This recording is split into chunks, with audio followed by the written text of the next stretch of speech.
الحمد لله وكفى والصلاة والسلام على عباده الذين اصطفى اللهم صل على سيدنا ومولانا محمد وعلى آل سيدنا ومولانا محمد وبارك وسلم وصل عليه سبحان ربك رب العزة عما يصفون وسلام على المرسلين والحمد لله رب العالمين۔ گزشتہ نشست میں سورۃ التکاثر کے مضامین کا آغاز کیا تھا، بات درمیان میں رہ گئی تھی، وہیں سے انشاءاللہ دوبارہ سلسلہ گفتگو کا آغاز کرتے ہیں۔ فرمایا کہ الہاکم التکاثر حتی زرتم المقابر۔ اللہ پاک ارشاد فرما رہے ہیں کہ تمہیں کثرت نے ہلاک کر دیا، حتی زرتم المقابر، یہاں تک کہ تم قبروں کو پہنچ گئے۔ اب بات کو سمجھیے گا ذرا، گزشتہ صورتوں کی ترتیب آپ حضرات کے ذہن میں ہے، مضامین بھی آپ حضرات کے ذہن میں ہیں۔ پہلی میں بھی کیا ارشاد فرمایا سورۃ العادیات میں کہ ان الانسان لربہ لکنود وانہ علی ذلک لشہید وانہ لحب الخیر لشدید، کہ انسان مال سے بہت شدید محبت رکھتا ہے۔ اب اس صورت میں پھر درمیان میں پھر اعمال کا تذکرہ آ گیا کہ قیامت والے دن اعمال کا وزن ہوگا، سورہ القاریہ گزشتہ نشست میں اس کا بیان ہو گیا۔ اب پھر آ گیا الہاکم التکاثر، کہ تمہیں کثرت کی طلب نے ہلاک کر دیا۔ ایک صورت کے بعد، سورۃ العصر کے بعد جب ویل لکل ہمزہ آئے گی، وہاں پہ پھر یہ مضمون آئے گا کہ یحسب ان مالہ اخلدہ، ویل لکل ہمزۃ لمزہ الذی جمع مالا وعددہ یحسب ان مالہ اخلدہ، کہ مال کو گن گن کر جمع کرتا ہے اور پھر یہ سمجھتا ہے کہ یہ مال ہمیشہ میرے پاس رہے گا۔ تو یہ ترتیب آپ حضرات ذہن میں رکھیں۔ تو یہ بات میں نے پہلے بھی آپ کے سامنے بیان کی تھی کہ یہ صورتیں جس موقع پر نازل ہو رہی ہیں، جس جگہ پر نازل ہو رہی ہیں، ان کے مخاطب کون لوگ ہیں؟ ان کے مخاطب ہیں ابو جہل، ولید بن مغیرہ اور دیگر جتنے بھی سرداران قریش ہیں، بڑے بڑے جو سرمایہ دار لوگ ہیں، بڑے بڑے ملینرز ہیں، بلینرز ہیں، ان لوگوں کے سامنے اللہ کا قرآن یہ پیغام پڑھ پڑھ کر سنا رہا ہے۔ کیوں سنا رہا ہے؟ اس کی وجہ کیا ہے کہ آپ قرآن کریم کے دیگر مقامات کا مطالعہ کریں تو آپ کو یہ بات سمجھ میں آ جائے گی کہ ہر دور میں جہاں جہاں نبی آئے، نبی کی مخالفت کرنے والا ہمیشہ سرمایہ دار طبقہ تھا۔ اب قرآن کریم میں دیگر انبیاء کرام کے حالات کا پڑھیں، ان کا بنیادی اعتراض کیا ہوتا تھا؟ بنیادی اعتراض یہ ہوتا تھا کہ پیسے والے تو ہم ہیں، ٹھیک، تو نبی یہ غریب سے بندے کو کیوں اللہ نے بنا دیا؟ ہم میں سے کسی کو نبی بناتے، سرداروں میں سے کسی کو نبوت دیتے۔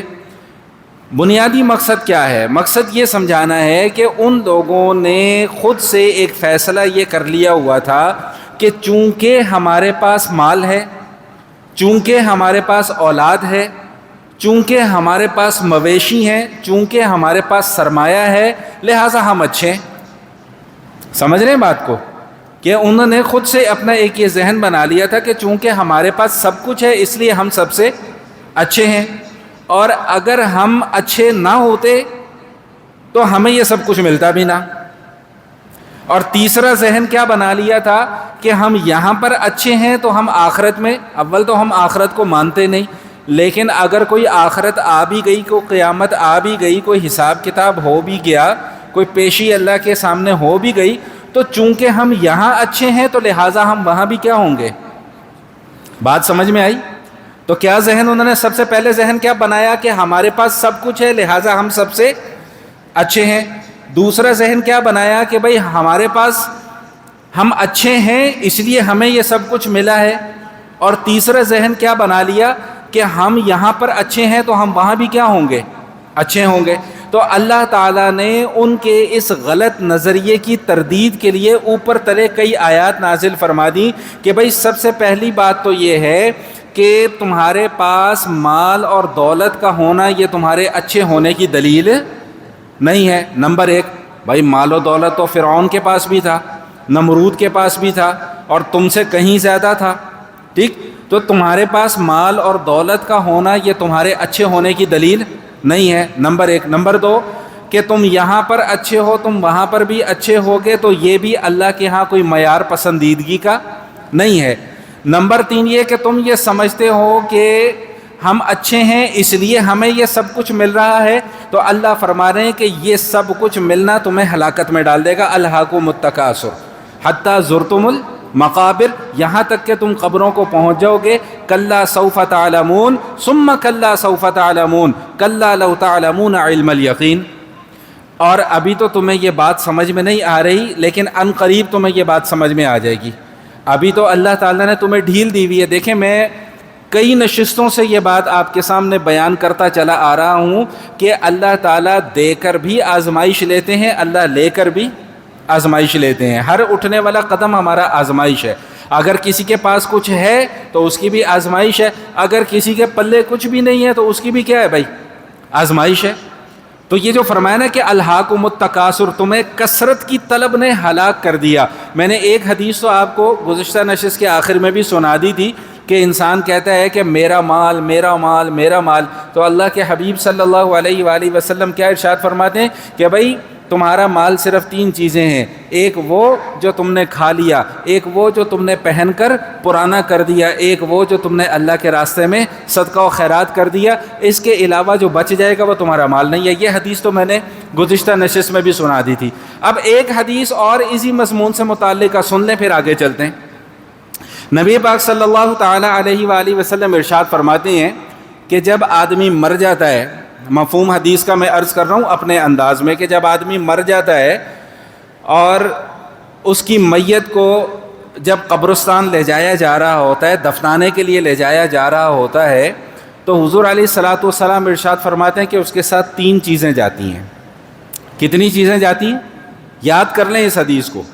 فرمایا کہ اہلہ ومالہ وعملہ، ایک تو اس کے رشتہ دار ساتھ جاتے ہیں، میت کے ساتھ رشتہ دار جاتے ہیں، اس کے خاندان والے جاتے ہیں، دوسرا اس کا مال جاتا ہے، اور تیسرا اعمالہ، اس کے اعمال جاتے ہیں۔ پھر فرمایا کہ 2 چیزیں تو واپس آ جاتی ہیں، اہل و عیال واپس آ جاتے ہیں، رشتہ دار واپس آ جاتے ہیں۔ منو مٹی ڈالی، ابا کے اوپر اپنے ہاتھوں سے مٹی ڈال رہا ہے بیٹا، اور پھر کیا کر رہا ہے بھائی؟ واپس آ رہا ہے۔ بھائی ٹھیک ہے بھائی، ابا جی گئے اللہ کے سپرد۔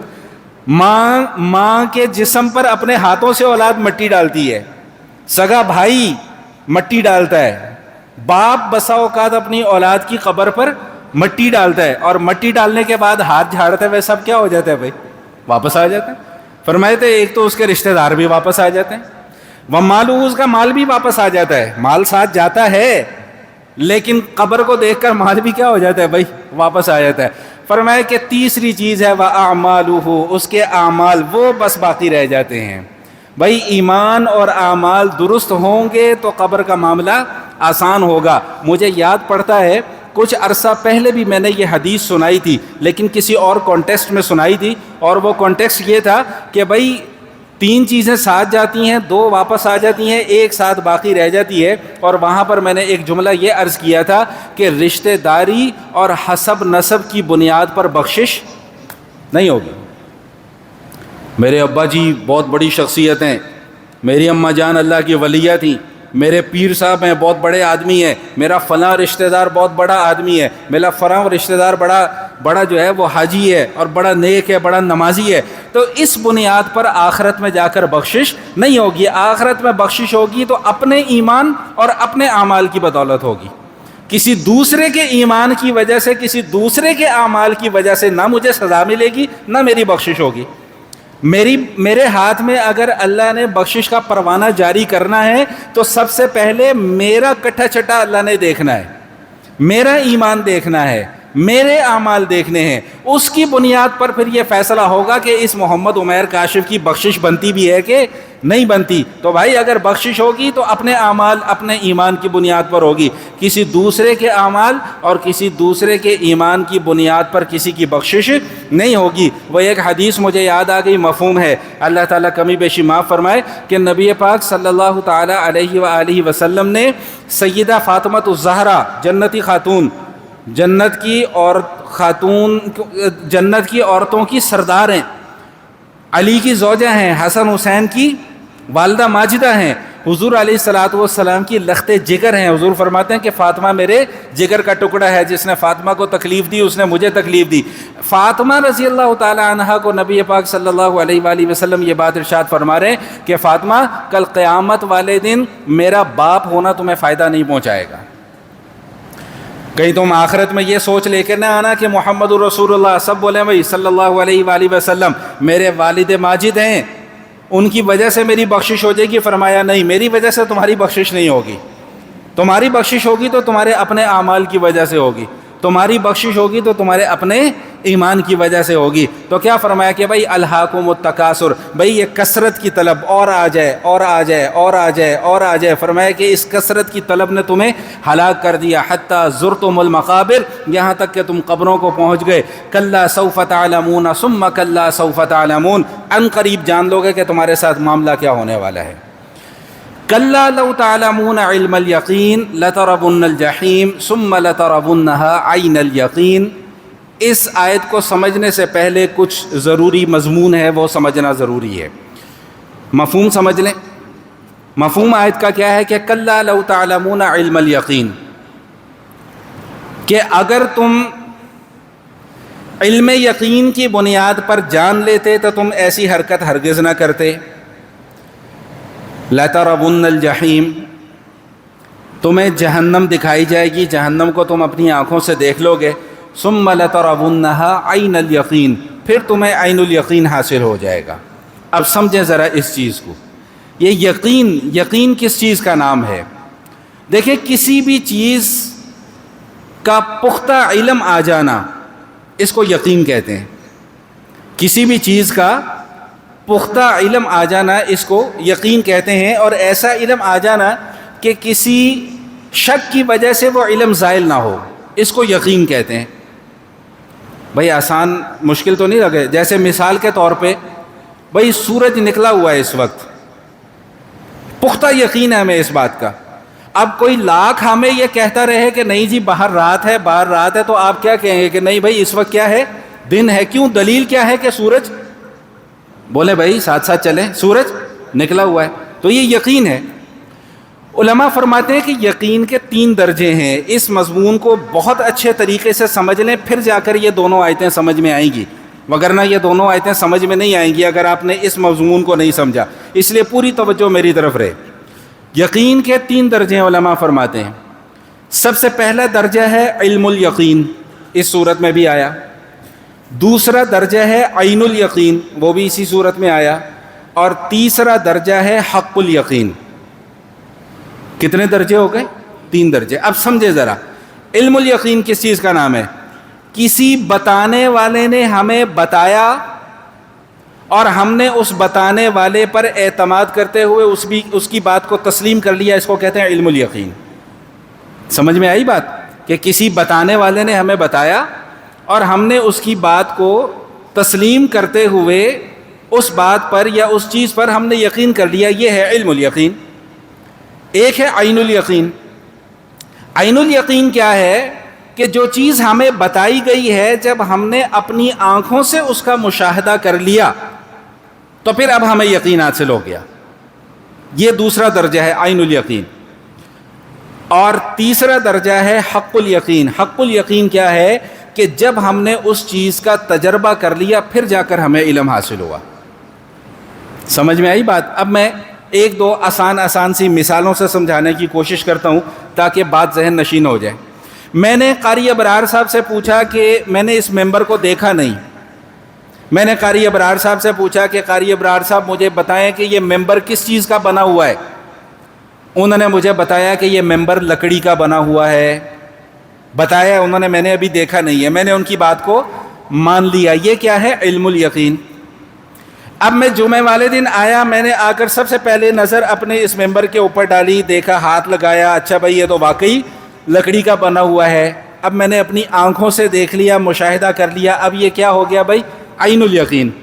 اب میں اس ممبر کے اوپر بیٹھ گیا، میں نے محسوس کر لیا کہ ہاں بھائی واقعی یہ لکڑی کا ہے، نیچے کوئی اور چیز فائبر شائبر نہیں لگا ہوا. تو اب میرا تجربہ بھی ہو گیا. تو اب یہ کیا چیز ہو گئی بھائی؟ یہ حق بھائی بات سمجھ میں آئی کہ نہیں آئی؟ پلے پڑی کہ نہیں پڑی؟ پڑ گئی پلے. ایک مثال اور سمجھ لیں. دھواں اٹھ رہا ہے کہیں پہ، دھواں اٹھ رہا تھا، آپ نے دھواں اٹھتے ہوئے دیکھا تو آپ نے یہ فیصلہ کر لیا کہ بھئی یہ دھواں اٹھ رہا ہے، یقیناً یہاں پہ آگ ہوگی لہٰذا دھواں اٹھ رہا ہے، علم الیقین۔ پھر آپ اس کے قریب گئے، آپ نے واقعی آگ کو اپنی آنکھوں سے جلتے ہوئے دیکھ لیا، یہ کیا ہے؟ عین الیقین۔ اب ہاتھ ڈال کر دیکھا تو آگ نے ہاتھ جلانا شروع کر دیا، اب تجربہ بھی ہو گیا، اب یہ کیا ہے بھائی؟ حق الیقین۔ بھائی اتنی تقریر کافی ہے، سمجھ میں آ گئی بات؟ اب چلیں آگے، اب یہ دونوں آیتیں سمجھیں۔ اللہ کیا فرما رہے ہیں کہ الہاکم التکاثر حتی زرتم المقابر، کہ بھائی کثرت کی طلب نے تمہیں ہلاکت میں ڈال دیا یہاں تک کہ تم قبروں تک پہنچ گئے۔ کلا سوف تعلمون ثم کلا سوف تعلمون، ان قریب جان لو گے پھر جان لو گے۔ اب یہ آیت آ گئی، کلا لو تعلمون علم الیقین، اگر تم علم الیقین حاصل کر لیتے تو اس مال کی کثرت کی طلب میں نہ پڑتے۔ علم الیقین میں نے کیا بتایا کہ کسی بتانے والے نے بتا دیا اور ہم نے مان لیا۔ بتانے والے کون تھے؟ پیغمبر صلی اللہ علیہ وآلہ وسلم۔ انہوں نے بار بار تمہیں صورتیں پڑھ پڑھ کر سنائی، انہوں نے تمہیں یہ بھی پڑھ کر سنایا کہ ان الانسان لربہ لکنود وانہ علی ذلک لشہید وانہ لحب الخیر لشدید۔ پیغمبر نے تمہیں یہ بھی پڑھ کر سنا دیا الہاکم التکاثر حتی زرتم المقابر، اگر تم پیغمبر کی بات مان لیتے، علم الیقین حاصل کر لیتے تو تم اس مال کی کثرت کی طلب میں نہ پڑتے۔ اب آیت سمجھ میں آئی؟ اب دوسری آیت کیا آ رہی ہے کہ لَتَرَوُنَّ الْجَحِيمَ ثُمَّ لَتَرَوُنَّهَا عَيْنَ الْيَقِينِ۔ بھائی تمہیں اب یہ بات کب جا کر سمجھ میں آئے گی؟ جب جہنم کو اپنی آنکھوں کے سامنے، جب عین الیقین حاصل ہوگا، پھر تم کہو گے او ہو ہم تو بڑا بلنڈر کر رہے بھائی، ہم سے تو بڑی کیا ہو گئی؟ غلطی ہو گئی، ہمیں تو ایسا کرنا نہیں چاہیے تھا۔ تو بہرحال اس موضوع پر بات بہت تفصیل کے ساتھ کئی مرتبہ ہو چکی ہے، گزشتہ نشست میں بھی میں نے یہ جملہ بارہا آپ حضرات کی خدمت میں عرض کیا تھا۔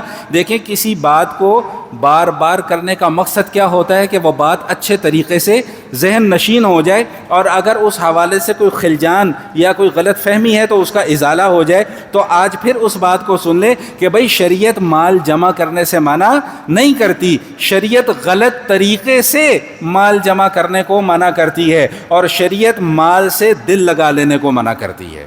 بھائی جب مال ہوگا تو مال کے حقوق ادا کیے جائیں گے تو مال کی محبت دل کے اندر نہیں آئے گی۔ کیا فرماتے ہیں اللہ پاک قرآن کریم میں؟ یا ایھا الذین آمنوا لا تلھکم اموالکم ولا اولادکم عن ذکر اللہ، کہ اے اہل ایمان تمہارے مال اور تمہاری اولاد کی محبت تمہیں اللہ تعالیٰ کے ذکر سے غافل نہ کر دے۔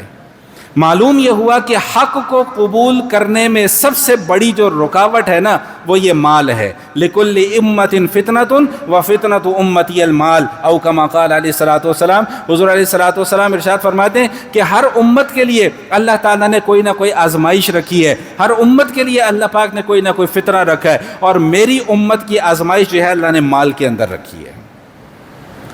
بھائی مال کی طلب ہوگی، جب مال زیادہ ہوگا تو پھر ذہن بھی خرافاتی ہوگا، پھر دل کرے گا میں یہ بھی کر لوں، پھر میں وہ بھی کر لوں، ہیں جی، پھر غلط راستوں پر بھی چلے گا، پھر غلط بدکاری کے راستے پر بھی چلے گا۔ کیوں؟ مال جو ہے، مال رکاوٹ نہیں ڈال رہا نا۔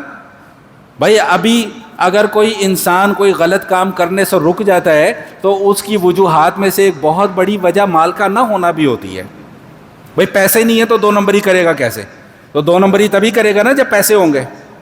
بات سمجھ میں آ رہی کہ نہیں آ رہی ہے؟ تو اللہ کیا فرما رہے ہیں؟ لا تلھکم اموالکم ولا اولادکم عن ذکر اللہ۔ تو بھائی بات میں کیا کر رہا تھا کہ شریعت مال جمع کرنے سے منع نہیں کرتی، شریعت مال کے ساتھ دل لگانے سے منع کرتی ہے، غلط طریقے سے کمانے سے منع کرتی ہے، اور غلط جگہ پر خرچ کرنے سے منع کرتی ہے۔ تو بہرحال کیا ارشاد فرمایا کہ بھائی جب عین الیقین تمہیں حاصل ہو جائے گا نا تب تمہیں بات سمجھ میں آئے گی، لیکن اس وقت جب بات سمجھ میں آئے گی تو اس سمجھ کا پھر کوئی فائدہ نہیں ہوگا، کیونکہ پانی اس وقت تک سر سے گزر چکا ہے۔ اور آخری آیت کیا ارشاد فرمائی کہ ثم لتسألن یومئذ عن النعیم، کہ قیامت والے دن تم سے تمہیں دی گئی نعمتوں کی باز پرس کی جائے گی۔ یہ بڑی خطرناک آیت ہے، بڑی خطرناک آیت ہے۔ نعمتیں، بات ابھی 2 جمعے پہلے بھی گزری، نعمتیں کتنی نعمتیں ہیں، گن ہی نہیں سکتے۔ وَإِن تَعُدُّوا نِعْمَتَ اللَّهِ لَا تُحْصُوهَا، اللہ نے قرآن کریم میں اپنا اٹل فیصلہ سنا دیا ہے کہ اگر تم یہ چاہو کہ میں اللہ کی دی ہوئی نعمتوں کو گنوں تو تم گن نہیں سکتے، تمہاری زندگی ختم ہو جائے گی، ایسی 7 زندگیاں اور ملا لو وہ بھی ختم ہو جائیں گی، لیکن اللہ تعالیٰ کی دی ہوئی نعمتوں کا شمار تم نہیں کر سکتے۔ ایک آنکھ ہے، ایک آنکھ 50 سال کی عمر میں کتنی مرتبہ جھپکا ہوگا اس آنکھ کو؟ اس آنکھ نے ان 50 سالوں میں کیا کیا کچھ نہیں دیکھا ہوگا، کتنی چیزیں اس دماغ نے اپنی میموری کے اندر سٹور کی ہوئی ہیں۔ آج 49-50 سال کی عمر ہو گئی، 4-5 سال کی عمر کی باتیں آج بھی اس ذہن کے اندر محفوظ ہیں، بچپن کا دور اپنا آج بھی اس ذہن کے اندر محفوظ ہے، لڑکپن محفوظ ہے، جوانی محفوظ ہے، زمانہ طالب علمی محفوظ ہے، اب جو ہم کر رہے ہیں وہ بھی محفوظ ہوتا چلا جا رہا ہے۔ تو ان آنکھوں نے کیا کچھ نہیں دیکھا، اس دماغ نے کیا کچھ نہیں سوچا، یہ دل کتنی کروڑوں اربوں مرتبہ اب تک دھڑک چکا ہے، مجھے خون سپلائی کر چکا ہے، میرے جسم میں خون کی روانی کو جاری رکھے ہوئے ہے، یہ ساری کی ساری اللہ کی نعمتیں نہیں تو اور کیا ہیں؟ تو فرمایا کہ ثم لتسألن یومئذ عن النعیم، کل قیامت والے دن انہی نعمتوں کے متعلق تم سے باز پرس کی جائے گی۔ حدیث شریف میں آتا ہے، ایک صحابی ہیں ابو الہیثم رضی اللہ تعالی عنہ، انصاری صحابی تھے، تو نبی پاک صلی اللہ تعالی علیہ وآلہ وسلم اور ساتھ غالباً سیدنا ابوبکر صدیق اور سیدنا عمر فاروق رضی اللہ تعالی عنہ، دوپہر کا وقت، شدید گرمی، تو ابو الہیثم کے باغ میں تشریف لے گئے۔ تو ابو الہیثم پانی بھرنے کے لیے گئے ہوئے تھے، تو پانی بھر کر جب وہ ان کی جو اہلیہ تھی انہوں نے حضور کو بٹھایا، بڑی خوشی کا اظہار کیا کہ حضور ہمارے گھر تشریف لائیں۔ تو ابو الہیثم رضی اللہ تعالیٰ عنہ جب پانی بھر کر واپس تشریف لائے مشکیزہ، تو دوپہر کا وقت تھا، پیاس کی شدت تھی، انہوں نے وہ ٹھنڈے پانی کا مشکیزہ حضور کے سامنے رکھ دیا اور اپنے باغ میں سے کھجوریں جو ہیں وہ نبی علیہ الصلوۃ والسلام کے سامنے پیش کی۔ یہ حدیث میں کیوں سنا رہا ہوں، یہ آخر میں جا کے پتہ چلے گا۔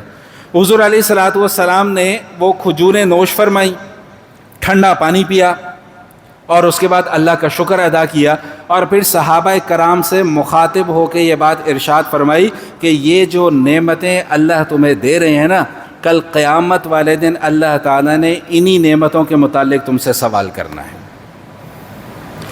گاڑی ہے، بولیں بھائی الحمدللہ، بیوی بچے ہیں الحمدللہ، والدین ہیں الحمدللہ، بہن بھائی ہیں الحمدللہ، گھر ہے، سر ڈھانپنے کے لیے اللہ نے چھت دی ہوئی ہے، چاہے کرائے کی صحیح چاہے سرکاری صحیح، دی تو ہوئی ہے نا، کہیں باہر جھگیوں میں تو نہیں رہ رہے، پہننے کو اچھا لباس اللہ دے رہے ہیں، آنکھیں کمزور ہو گئی اللہ نے اینک دے دی کہ نہیں دے دی، پاؤں میں جوتا پہننے کو دے دیا کہ نہیں دے دیا، ساری نعمتیں ہیں اللہ تعالیٰ کی۔ اللہ فرما رہے کل قیامت والے دن ان نعمتوں کے متعلق میں نے سوال کرنا ہے، پوچھنا ہے کہ ان نعمتوں کو کہاں پر خرچ کیا۔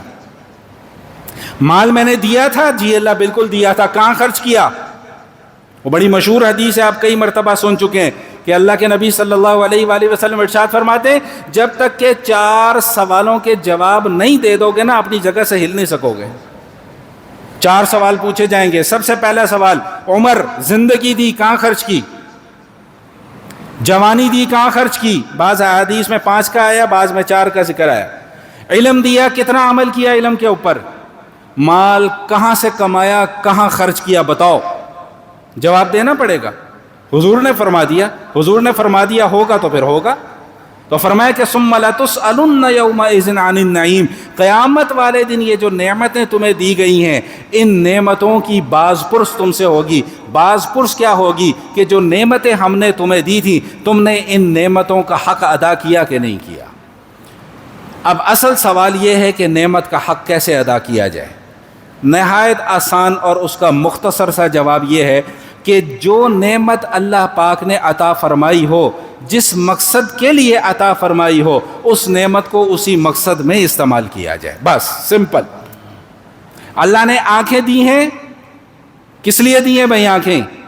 بولے بھائی دیکھنے کے لیے، ٹک ٹاک دیکھنے کے لیے، انسٹاگرام دیکھنے کے لیے نہیں، غیر محرموں کو دیکھنے کے لیے، ناچ گانا دیکھنے کے لیے، فلمیں دیکھنے کے لیے نہیں، اللہ نے آنکھیں دی ہیں کہ بھائی اس کو صحیح مصرف میں استعمال کرو، جس چیز کو دیکھنے کی تمہیں اجازت ہے صرف اسی چیز کو دیکھو۔ ثم لتسألن یومئذ عن النعیم۔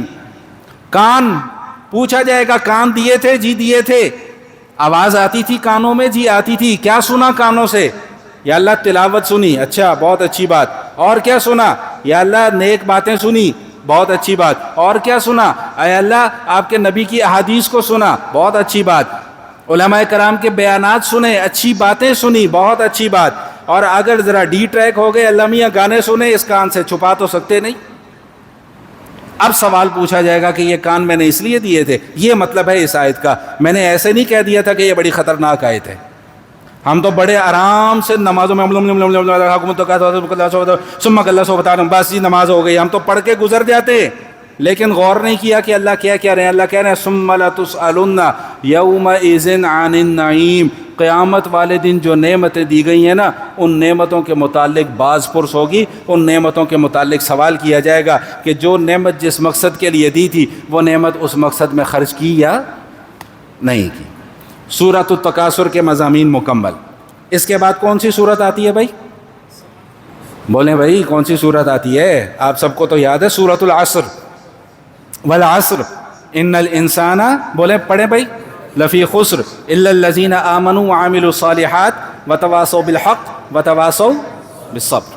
مختصر سے انداز میں چند باتیں بہت ضروری سمجھ لیں۔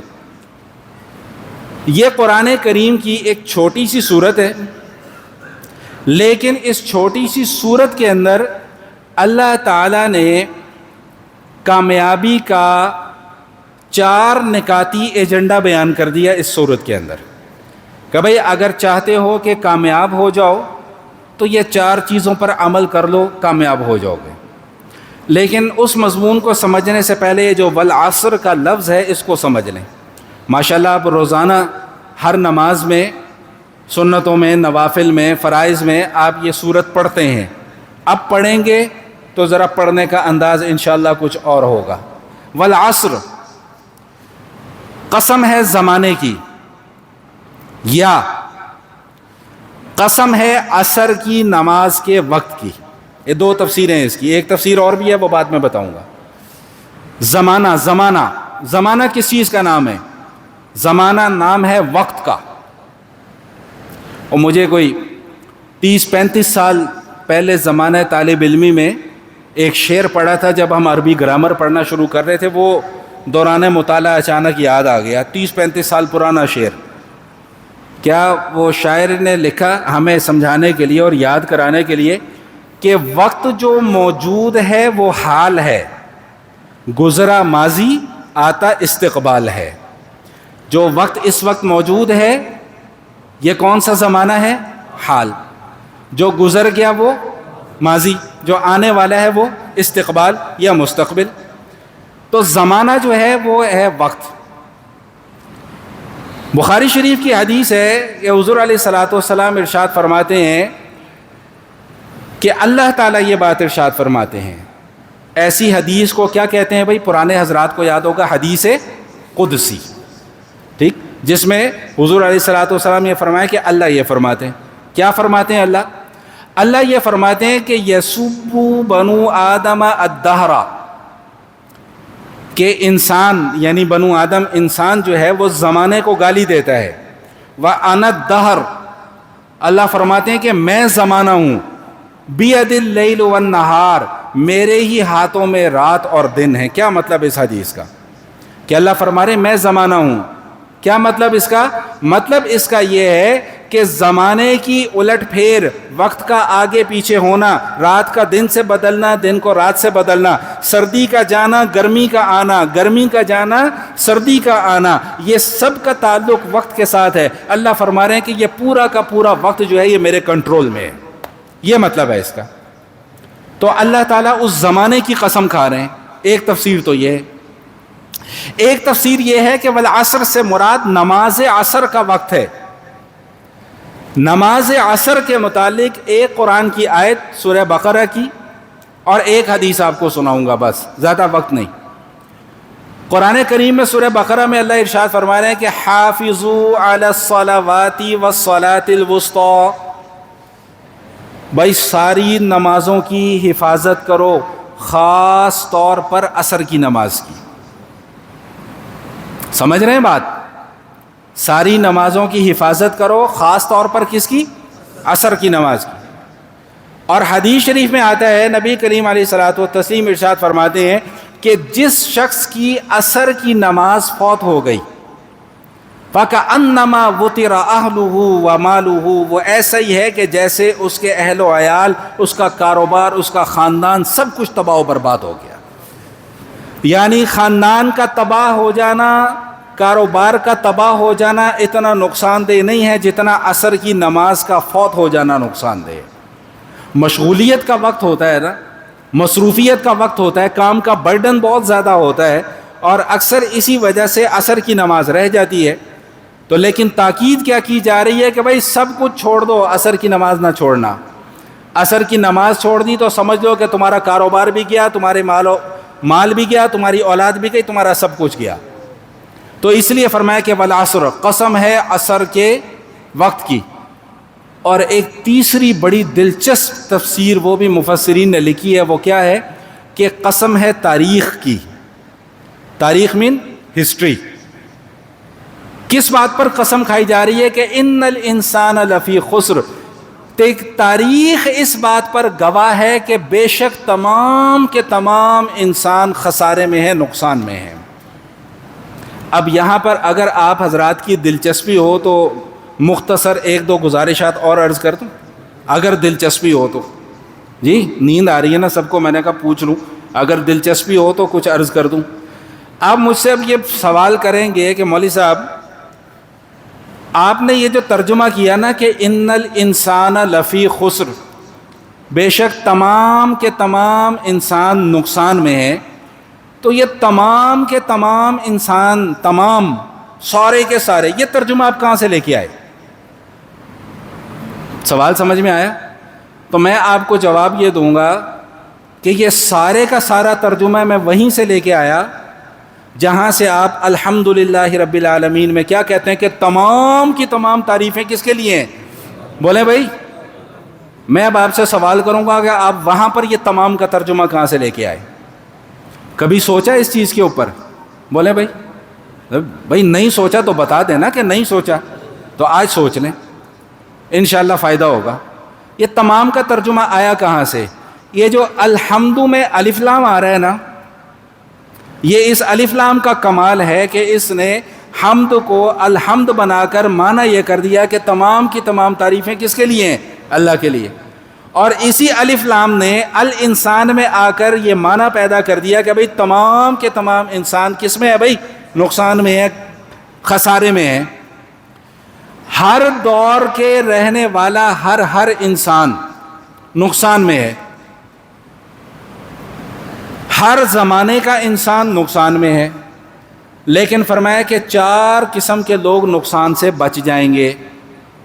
یہ بالکل ایسا ہی ہے جیسے ہم کہیں، یہ عربی زبان کی فصاحت اور بلاغت ہے، یہ بالکل ایسا ہی ہے کہ جیسے ہم کہیں کہ بھئی سب نے کھانا کھا لیا سوائے چند لوگوں کے، تو وہ چند لوگوں کا کیا مطلب ہوتا ہے کہ ان چند لوگوں نے کھانا نہیں کھایا، باقی سب نے کھا لیا۔ ٹھیک، سب نے نماز پڑھ لی سوائے چند لوگوں کے، تو سب نماز پڑھ چکے ہیں، چند لوگوں نے نماز نہیں پڑھی۔ تو یہاں بھی یہی معنی ہے کہ سارے کے سارے انسان نقصان میں ہیں، گھاٹے میں ہیں، خسارے میں ہیں، سوائے چند لوگوں کے۔ وہ چند لوگ کون ہیں؟ الا الذین آمنوا وعملوا الصالحات وتواصوا بالحق وتواصوا بالصبر۔ وہ 4 قسم کے لوگ وہ ہیں کہ جنہوں نے ایمان قبول کیا، ایمان کے ساتھ نیک اعمال بھی کیے، اور ایک دوسرے کو حق کی تلقین بھی کرتے رہے، اور ایک دوسرے کو صبر کی تلقین بھی کرتے رہے۔ یہ 4 قسم کے لوگ جو ہیں یہ نقصان سے بچ جائیں گے۔ مول صاحب ٹائم کیا ہوا ہے؟ 17 منٹ ہو گئے۔